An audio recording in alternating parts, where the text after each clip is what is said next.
नमस्कार मोर ओडिया प्रिय भाई और भौणी मानू आशा करी आपण मैंने समस्ते भल थे। मो चैनल रे आपण मानू स्वागत। मुझे आपण मानू कर पेपर 8 रो यूनिट वाइज 1 मार्क 2 मार्क और 5 मार्क और 8 मार्क देवी बोले ठीक अच्छे। फाइनाली से टाइम आसीगला तो आज मु गोटे वीडियो रे कर पेपर 8 रो यूनिट 1 रो सिलेक्टेड 1 मार्क 2 मार्क और 5 मार्क और 8 मार्क केवल गोटे वीडियो मु प्रोवाइड करेंगे ठीक अच्छे। ଆପଣ ଯଦି ଗୋଟେ ୟୁନିଟ୍ କେବଳ ଏତିକି ପଢ଼ୁଛନ୍ତି ତାହେଲେ ମାନେ ଆଉ କିଛି ପଢ଼ିବା ପାଇଁ ଦରକାର ନାହିଁ ଠିକ୍ ଅଛି। ତ ଆଜିର ଭିଡ଼ିଓଟି ହେବ ଆମର ଅଷ୍ଟମ ପତ୍ରର ଯେଉଁଟାକି ରହିଅଛି ପ୍ରଥମ ୟୁନିଟ୍ ସେଇ କ୍ଲାसेस ଠିକ୍ ଅଛି। ଯେଉଁଟାକି ଆମେ 1 ମାର୍କ ଡିସ୍କସନ୍ କରିବା 2 ମାର୍କ ଡିସ୍କସନ୍ କରିବା 5 ମାର୍କ କରିବା 8 ମାର୍କ କରିବା। ତେଣୁକରି ଆଗକୁ ଯେଉଁମାନଙ୍କର ମଧ୍ୟ ପରୀକ୍ଷା ଅଛି ତାହେଲେ ନିହାତି ଭାବରେ ଆଜିର ଭିଡ଼ିଓକୁ ସମ୍ପୂର୍ଣ୍ଣ ଶେଷ ଯାଏଁ ଦେଖିକି ଯିବେ, କାରଣ ଆଜିର ଭିଡ଼ିଓ 10 ରୁ 15 ମିନିଟ୍ ହିଁ ହେବ ଠିକ୍ ଅଛି। माने पूरा माने सिलेक्टेड क्वेश्चन देवी माने भेरी भेरी इंपोर्टेंट ठीक अच्छे। मुझे तो कहि मोस्ट भेरी भेरी इंपोर्टेंट तेणुक केवल कर पेपर 8 एति ही पढ़े है।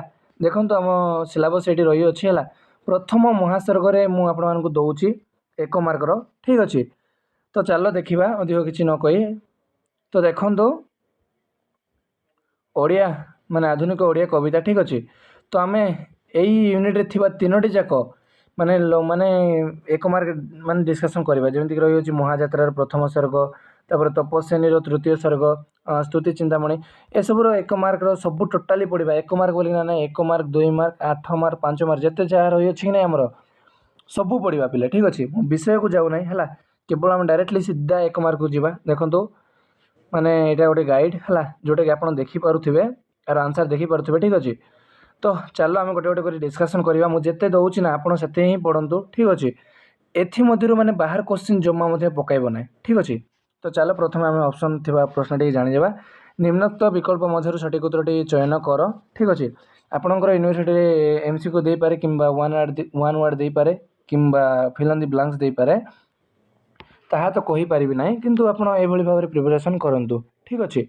तो देख कविवर राधानाथ रायंकर जन्म केबे होइथिला तो सठिक उत्तर होउची ऑप्शन नंबर बी 1847 ख्रीष्टाब्द सेप्टेम्बर 10 तारीख ठीक अच्छे। नेक्स्ट देखो राधानाथ राय सॉरी राधानाथ केते वर्ष बयस माता को हराई केते वर्ष ना 5 वर्ष हराई बोले माने बहुत दुखर कथा ठीक अच्छे। नेक्स्ट देखो 3 नंबर से केबे एंट्रेंस परीक्षा प्रथम श्रेणी रे उत्कीर्ण होते किए राधानाथ पिले ठीक अच्छे। केबे होइथिला ना 1836 मसीह ठीक अच्छे। महाजात्रा काव्यर कवि नाम कौन भेरी भेरी इंपोर्टेंट राधानाथ राय ठीक अच्छे option number A. Next 5 number प्रश्न देखो महाजात्रा काव्य केतोटी सर्ग को नहीं गठित होइछि 7टी सर्ग को नहीं गठित होइछि ठीक अच्छे। नेक्स्ट देख महाजात्रा काव्य केउ छंदरे रचित अमित्राक्षर छंदरे रचित ठीक अच्छे। नेक्स्ट देख यही काव्यटी केउ पत्रिकार धारावाहिक भाव में प्रकाश पाइथिला कोठी उत्कल प्रभाव भाव है भेरी भेरी इंपोर्टेंट।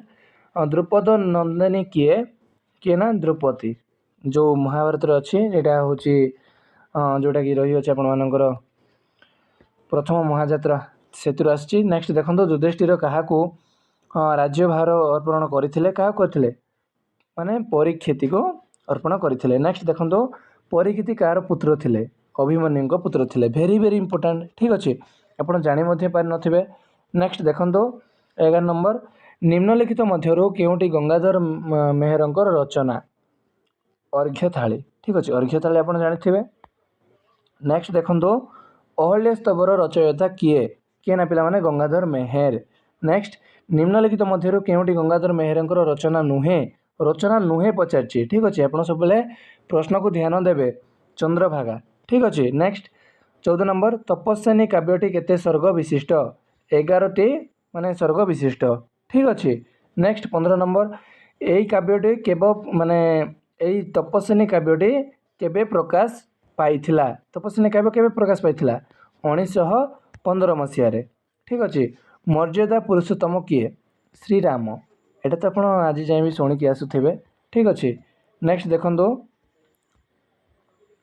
भेरी भेरी इंपोर्टेंट अच्छी तेणुक आप यूनिट निहाती भाव में पढ़ी जी ठीक अच्छे। मुझे डिस्कसन करुच्ची है लक्ष्मण सीता को नहीं केउठारे छाड़ी एटा मु देइथिली हैला जोटा कि भागीरथी कूल ठीक अच्छे ना भागीरथी कूल नेक्स्ट देखो कपिलास पर्वत केउं जिले में अवस्थित ढेंकानाल भेरी भेरी इंपोर्टाट निम्नलिखित मध्य केउंटी भीम भईंकर रचना नुहे तपस्विनी नुहे ठीक अच्छे स्तुति माने स्तुति चिंतामणि रे केतोटी बोली रही अछि 100टी बोली रही अछि तो बोली क्या कहुए आप कमेंट करेंगे ठीक अच्छे नेक्स्ट स्तुति चिंतामणि रो प्रत्येक बोली रे केतोटी पद रही अछि 20टी पद रही अछि बोले ठीक अच्छे कौन न मिले अंग कतर हो जाए कौन जल अंग कतर कातर हो जाए पिला माने ठीक अच्छे very very important next 13 number sorry 23 number Shri गुरु अज्ञ व्यथ हेले काहाकू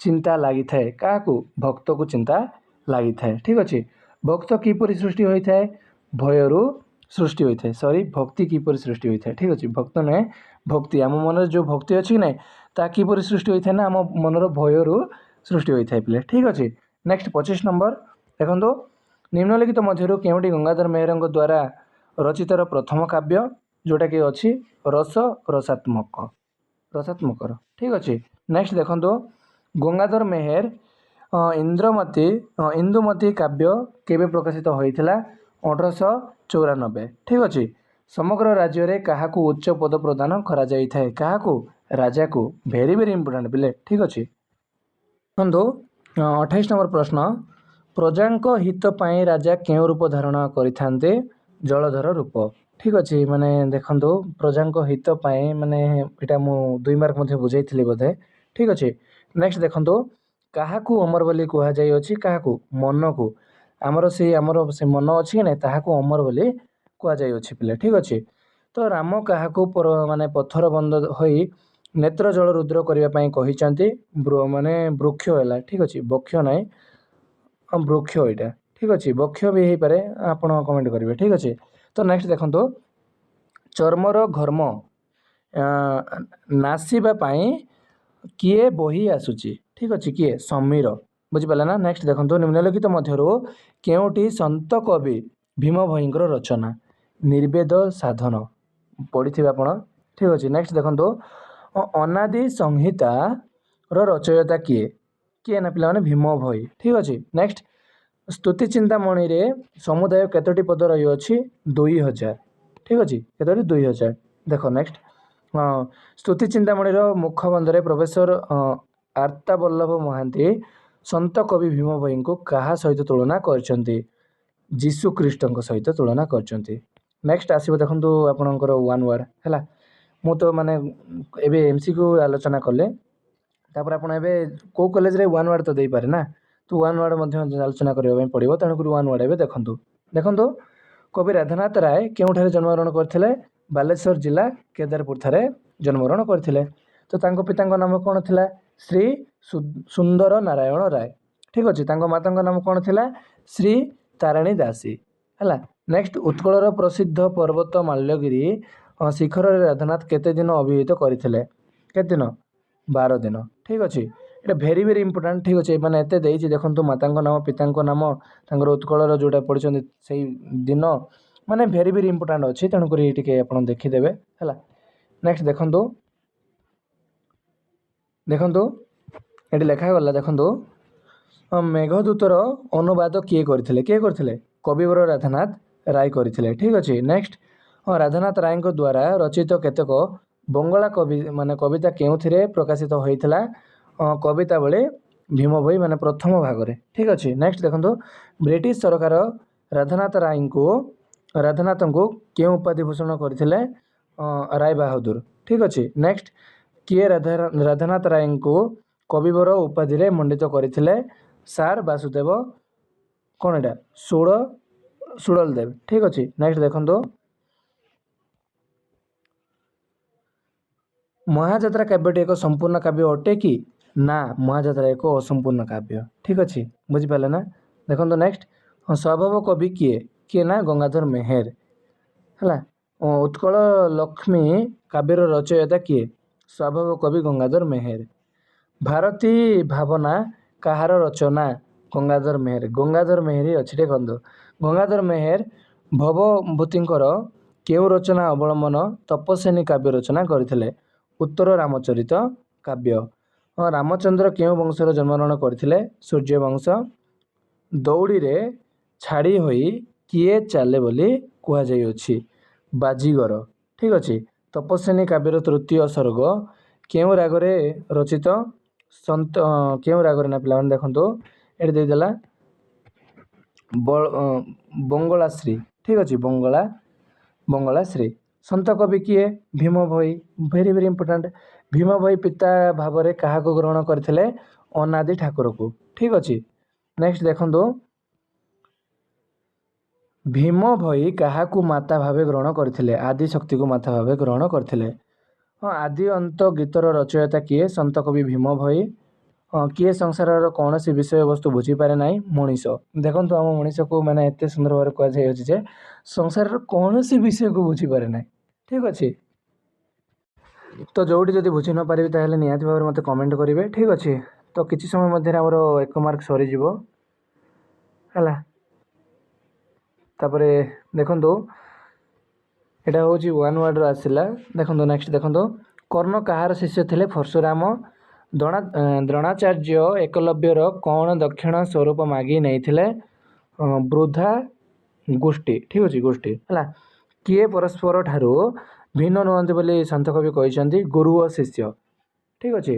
ନେକ୍ସଟ ସଂସାରରେ ଶବ୍ଦ ଆହରଣକାରୀ କାହାକୁ କୁହାଯାଇଅଛି? କର୍ଣ୍ଣକୁ।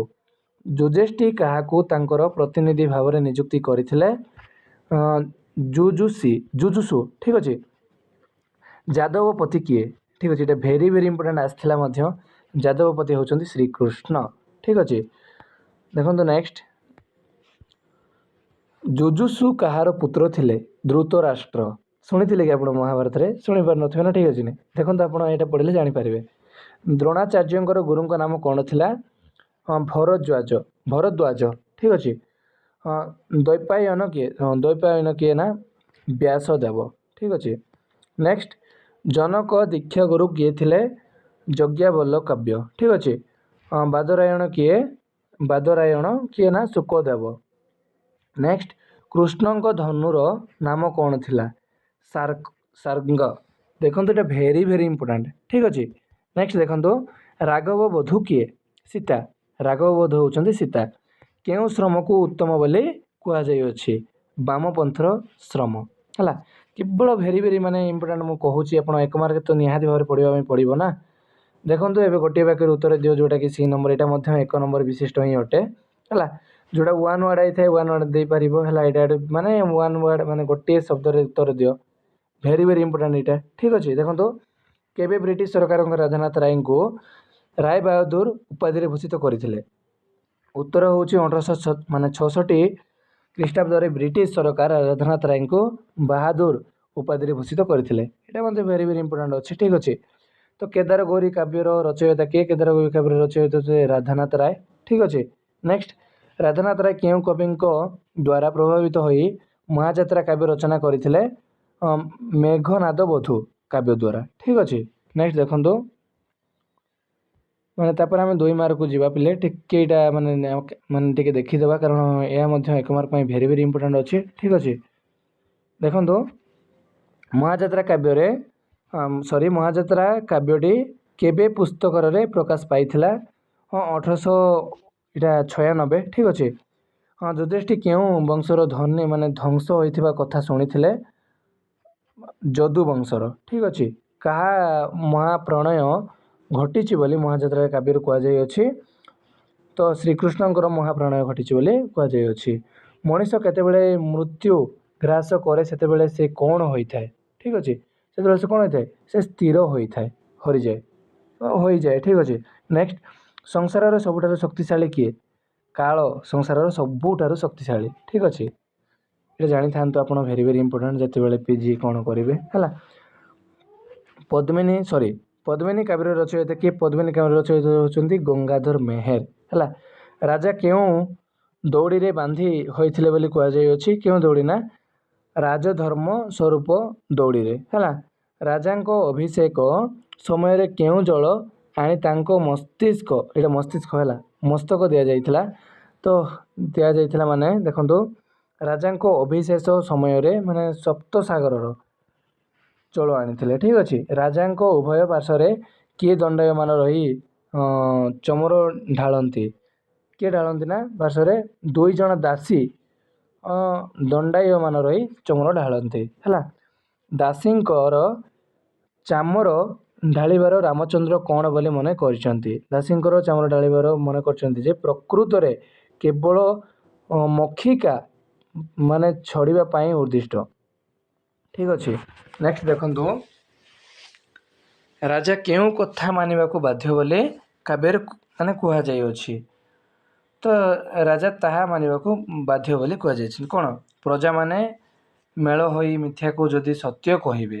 ଠିକ୍ ଅଛି। ମିଥ୍ୟାକୁ ଯଦି ସତ୍ୟ କହିବେ, ଠିକ୍ କି ନାହିଁ, ତାହା ଏଠି କୁହାଯାଇଅଛି। ଠିକ୍ ଅଛି। ନେକ୍ସଟ ଦେଖନ୍ତୁ, ନୃପତିଙ୍କ ସୁଖ କେଉଁଠାରେ ବଳି ପଡ଼େ? ନୃପତିଙ୍କ ସୁଖ ପ୍ରଜାମାନଙ୍କ ଶାନ୍ତି ଯଶରେ ବଳି ପଡ଼େ ପିଲେ। ଠିକ୍ ଅଛି। ସୀତା କେଉଁଠାରେ ଆଶ୍ରୟ ନେଇଛନ୍ତି? ସୀତା ବାଲ୍ମୀକିଙ୍କ ଆଶ୍ରମରେ ଆଶ୍ରୟ ନେଇଛନ୍ତି। ଠିକ୍ ଅଛି।